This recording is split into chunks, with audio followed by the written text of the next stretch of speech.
When I was 17, my best friend Mike kept a YouTube channel for Let's Plays. He was a fan of old and not so well known games, most of which he played on a PSX emulator on his laptop. The channel wasn't particularly popular. He had about 30 subscribers, most of which were his friends from school. I used to watch his videos for a few minutes when I got in from school to raise his views and help him out. He was as entertaining as any game commentator, I guess, but some channels just don't lift off. We took the same chemistry class and sat next to each other in it every morning at school. One day, he asked me if I had heard of a game called LSD Dream Emulator. I hadn't. He concluded that if I hadn't heard of it, it was definitely obscure enough for his channel. He had uploaded some videos of it that night. It was a very peculiar game. The objective seemed to be only to walk around various Japanese environments, colliding with things that transported the player to other environments. Various animals and people glided through the game, usually taking no notice of the player, although there was no NPC known as the Gray Man. He was, as the name would suggest, a gray man, in a hat and coat. He tended to appear without warning and slide sullenly towards the player. If the player got too close, the screen would flash white and he would disappear. Each time this happened, Mike would gasp, then nervously laugh it off and continue playing. The gameplay was divided up into days. Each day lasted only a few minutes, after which the player would be taken back to a menu and prompted to start a new dream. Mike played up to day 12 over the course of a week, and had clearly enjoyed the game, as it was apparent in his videos. He seemed immersed in it, almost captivated by it. However, one night, he posted a bulletin on his YouTube channel stating, "You know it's time to stop when the Gray Man pops up in your real dream. What should I play next?" I wasn't fazed by this casual joke, and he told me in chemistry the following morning that he was mainly stopping because he wanted something new to play. I'd have recommended something, but an exam was nearing, and I wanted to concentrate on my work. I suggested that he take a short break from YouTube and do the same. He agreed that this was a good idea, and we arranged to meet at his house that evening to revise. Saddled with several chemistry textbooks, I walked through town that evening to his house. The lights were on, but there was no reply when I knocked. Out of politeness, I waited a minute before I knocked again. This time, it opened instantly. Mike stood in the doorway, his hair wet, looking extremely shaken.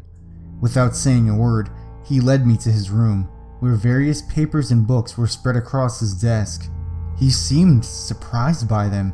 After a few minutes of pretending to read, while actually curious as to why he was so anxious and jumpy, I finally said, "What's wrong?"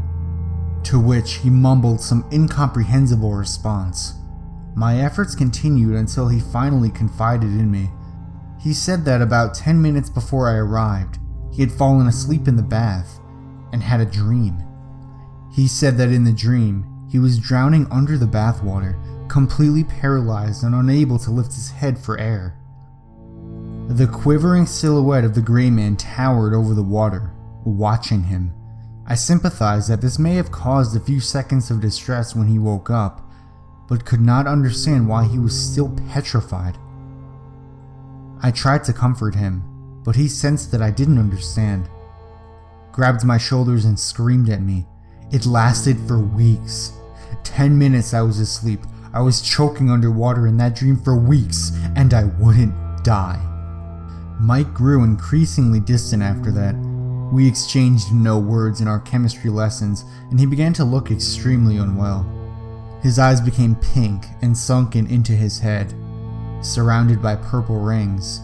Over a week, his neat writing deteriorated into a careless scrawl until he stopped writing completely and instead spent the duration of the lessons with his head buried in his hands. Occasionally, he accidentally fell asleep in this position and would wake up several minutes later, shrieking furiously and pounding the table with his fists. After 2 instances of this, he was removed from the lessons and taken to be educated in private. But after refusal to sleep made him too tired to be angry, he returned to normal lessons and sat through them, completely motionless. I found new friends, and he existed as a shell of a human being. It was around this time that a new brand of graffiti began to appear frequently throughout the town on walls and such, resembling a Japanese word or phrase. The placement and color of the paintings varied greatly. I didn't think much of it at the time. New artistic vandals were always trying to get themselves reputations this way. However, one night, I was walking home from a party with half a bottle of vodka and noticed the moonlight glowing on the fluorescent red of fresh paint down a thin alley to my left. I walked down it and found a half-finished piece of graffiti above Mike, who was slumped on the ground, weeping, with a can of spray paint rolling away from his hand. I sighed, sat next to him, and offered him a drink of my vodka. He drank a very large amount of it and handed the bottle back to me, wheezing. His eyes were closed. I don't think he knew where he was. I can't rest. What? I go to sleep and wake up in another version of where I was. It's exactly the same, except he's there, torturing me. Mike, what does that mean? I indicated the Japanese symbols above him, but all he did was hang his head lower. The pain doesn't stop when I wake up. Mike didn't speak again for half an hour, and eventually I persuaded him to go home. He stood up and stumbled into the night. I found a complete piece of graffiti on the next street and took a picture of it with my phone, and then went home myself.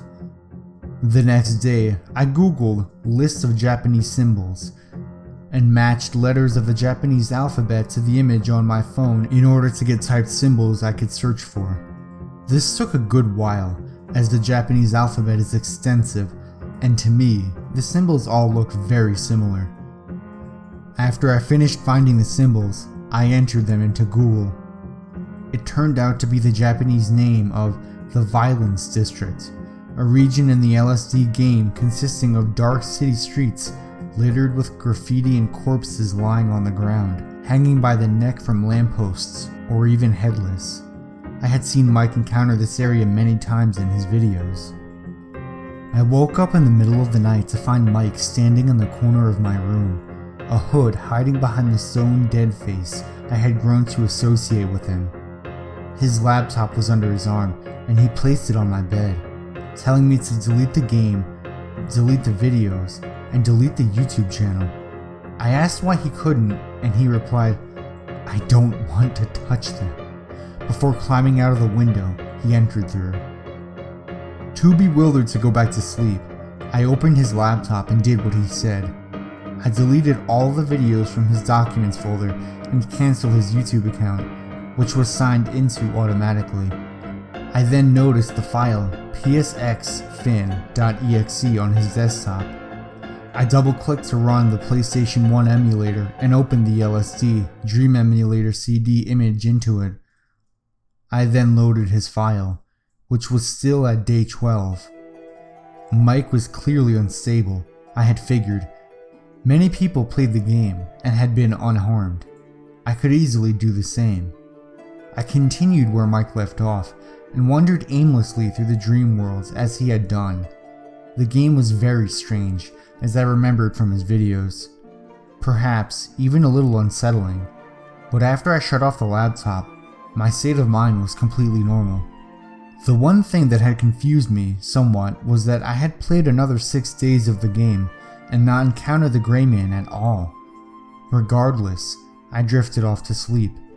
I dreamed that night. I was on the brown mountain that I had seen in the game, against a dark green sky with thick fog. Nearby was a poorly rendered figure facing away from me. It was difficult to tell through the fog and simple graphics, but it appeared to be wearing a green parka and blue jeans, like Mike. I was unable to move, and it slowly glided towards me, though facing away from me. Finally, it turned around, and I saw a still image of Mike's smiling face plastered across the sphere of a figure's head. before I woke up. Mike wasn't at school the next day, or the day after, or the day after that. I had started my own file of LSD Dream Emulator and continuously seen the Gray Man. Concluding that there was no issue with that copy of the game, and yet he never appeared on Mike's file. I frequently searched the internet and asked fans of the game why the Gray Man would stop appearing. Each of them insisted that this wouldn't happen, and that at that point in the game, the player should expect to meet the Gray Man at least once per dream. The police knocked on my door that weekend, asking if I knew anything of Mike's whereabouts, or if I knew what had been troubling him. I calmly replied that we didn't talk much anymore, putting the whole situation out of my mind. I started thinking about my future and concentrating on getting a good chemistry grade. A couple of weeks later, they found him in the woods a few miles out of town. Forensics concluded that he had bludgeoned himself to death with a rock very soon after the day he went missing. I still dream about him sometimes.